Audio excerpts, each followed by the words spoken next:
Bonjour et bienvenue à votre nouveau numéro de Kram Kram. De plus en plus d'entreprises choisissent l'open space comme mode d'aménagement du lieu de travail de leurs salariés. Cette solution présente plusieurs avantages, mais aussi quelques points négatifs. Alors, Momodou, l'open space, qu'est-ce que c'est? Le concept de l'open space, que l'on peut traduire par plateau ouvert en français, est né dans les années 1950 aux États-Unis. Il s'agit de réunir des bureaux dans un espace ouvert et sans cloison. Les entreprises qui recourent à ce procédé sont nombreuses. Exemples d'entreprises au Sénégal qui travaillent en open space, Vibe Radio Dakar. Alors, peut-on considérer l'open space comme un modèle économique avantageux pour l'entreprise? Si autant d'entreprises optent pour un agencement de leurs bureaux en open space, c'est qu'elles en retirent un avantage économique non négligeable. Outre la cohésion accrue de leurs équipes, c'est bien l'aspect économique qui prime. En effet, qui dit open space dit disparition des cloisons. Les bureaux sont réunis au sein d'un espace de grand volume, ce qui permet de réduire la superficie nécessaire pour accueillir le même nombre de salariés. Résultat,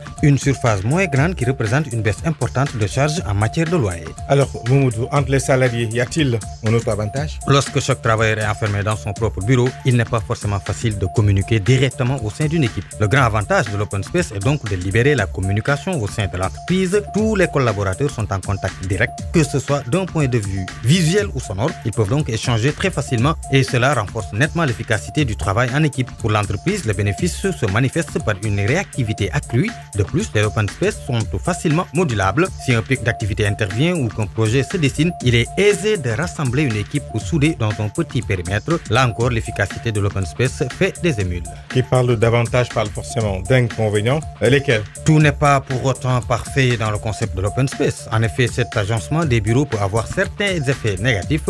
D'une part, les salariés sont en contact permanent avec leur supérieur hiérarchique, lui aussi présent au sein de l'open space. Pour certains professionnels, cette situation conduit parfois au sentiment d'être constamment surveillé, ce qui peut introduire un stress supplémentaire. D'autre part, les open space se révèlent être des lieux souvent bruyants.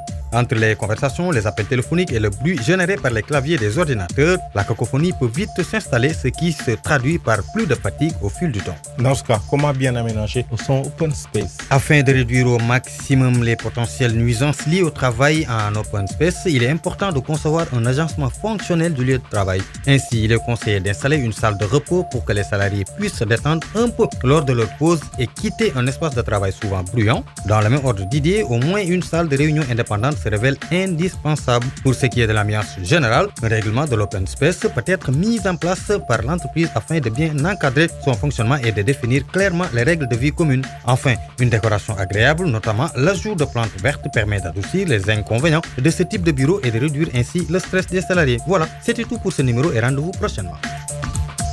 102.3, le nouveau son.